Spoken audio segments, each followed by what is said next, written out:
Welcome to Cash Chats with me, Andy Webb from BeCleverWithYourCash.com. This is the podcast to help you make the most of your money. In episode 352, I'll be sharing 3 ways to boost your money goals in 2024, from beating your debts to making sure you can save more to upping your money game. Also have my deals of the week, so make sure you stay tuned for that.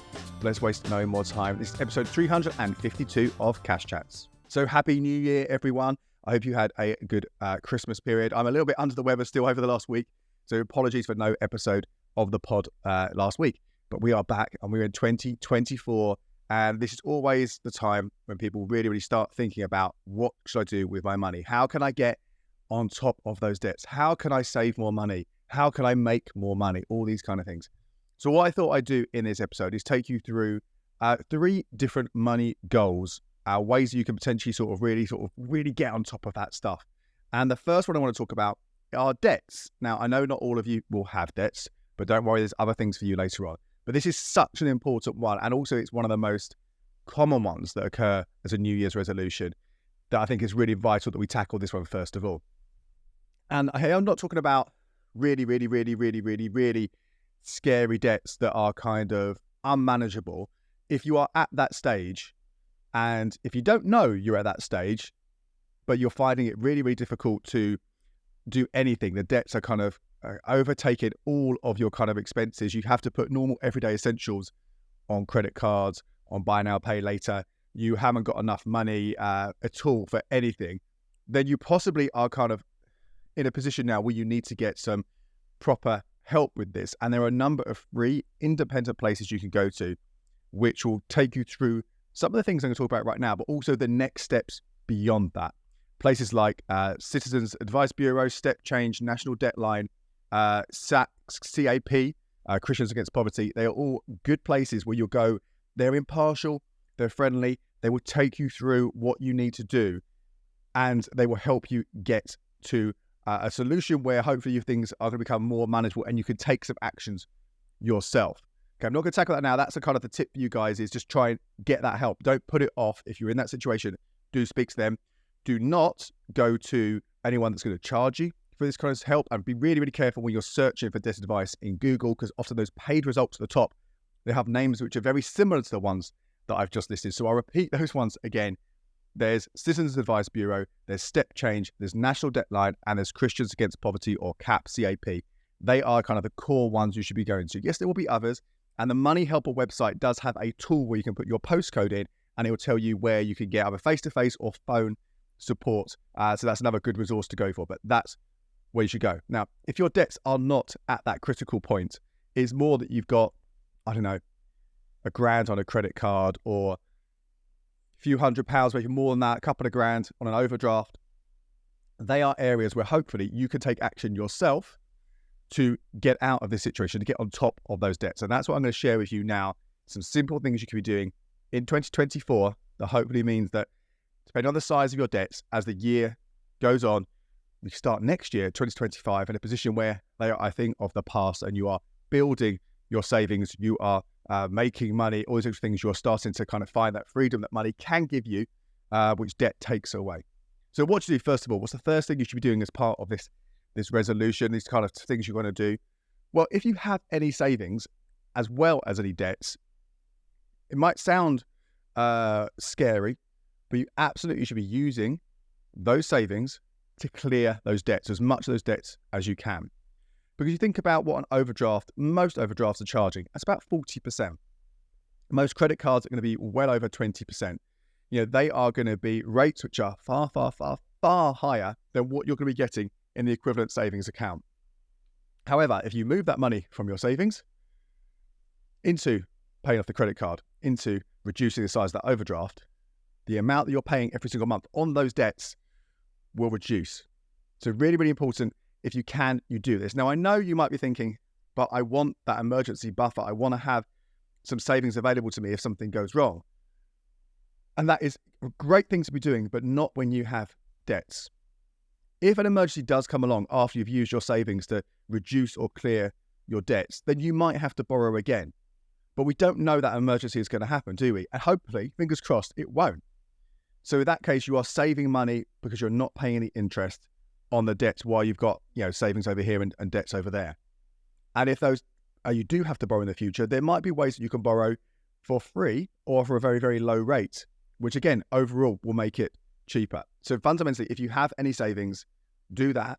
And then if an emergency comes along later on, then you can deal with how you fund that. Maybe it is going back into an overdraft. Maybe it is using a credit card. But like I say, that might not happen. So that's the first thing to consider. Now, if you haven't got any savings or you've done that and there are still some debts remaining, what you want to be doing here, if you really want to get on top of your debts in 2024, is to get them as low cost as possible. We've already established overdrafts, roughly around 40%, one of the most expensive ways to borrow. Credit cards, easily 20, 25%. Store cards, potentially 35 if not higher. These are percentages which are ridiculously high. And what you want to aim for, I know this sounds obvious, right? But you want to aim to try and get that down to zero. And there are ways to do this. Now, let's talk about overdrafts first of all, because it is the most expensive debt. You could be looking at a 0% overdraft. Now, there aren't many places that will offer this, but there are a handful. The best one is Nationwide's Flex Direct current account. Now, this will only offer you this 0% overdraft for 12 months, and it will only offer it to you if you've never had this current account before. But potentially, it could be a relatively sizable amount of money. So if you are able to get this, and when you apply for the account, before you do that, there is an opportunity for you to do a soft check to get an indication of what size overdraft you will get. Go through that, apply for the account, hopefully you'll get it. Sadly, the switching deal that Nationwide were offering has just ended. But you never know, they might bring that back. And when they have run it in the past, it has been available for existing customers, just not people who have previously taken the switch offer. So we put that one to the side. It's more important that you deal with this overdraft than just wait and see if a switching deal comes back. And you'll get a certain amount, okay? And hopefully that'll be enough. When you transfer over from your old bank, that overdraft will be wiped out. When it won't be wiped out, it will be covered and it'll be 0% rather than 40%. And that means that all the money you were paying every month as interest on the overdraft, if you keep paying that now, that will help reduce that debt faster. Another option is if you've got credit card debt, you could look at a balance transfer credit card, ideally a 0% balance transfer credit card is what we're going for here. Now, these have been getting shorter in length, but there are some which potentially could take you over a couple of years here at 0%. So you are going to be able to, if you apply for this card, and I always do an eligibility search first of all. When you apply for any credit card, really important you do this. But go via a comparison site, gives you a sense of, I think it's the best way of doing this, because it gives you a sense of a number of different of these balance transfer credit cards, and you'll get the chance of acceptance on those different cards. And what you want to weigh up there is the ones you're most likely to get. And remember, unless it says 10 out of 10 or pre-approved, there's no guarantee you will get it. Even a 9 out of 10, you might not get it. Even a 1 out of 10, you might get it. But ideally, the higher chance of getting it, and weigh that up alongside two factors. I've already mentioned the length of that 0% deal, so how long that balance your credit card is transferred over and no interest is charged. Alongside the transfer fees. This one, there is a charge with this one, normally around 2 or 3%. However, you might find there are some shorter length than 0% with no transfer fee. And it could well be that you don't need a really, really, really long time to clear that debt, because you work out, okay, I'm transferring $1,000 over, and in 18 months, if I put this month out across, I can clear that in that time. And that saves yourself some money by not having that transfer fee. So it's certainly worth having a look at all of those. And if you find that there isn't enough of a limit on there, because maybe you've got 5, 6, 7, 8 grand in debts possible, it may be that you transfer over only some of that balance, not all of it goes over at 0%.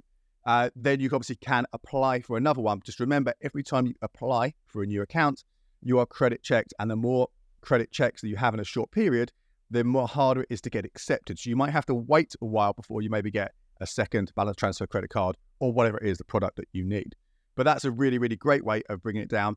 What's really important with balance transfer credit cards is you make sure at least the minimum is paid every single month.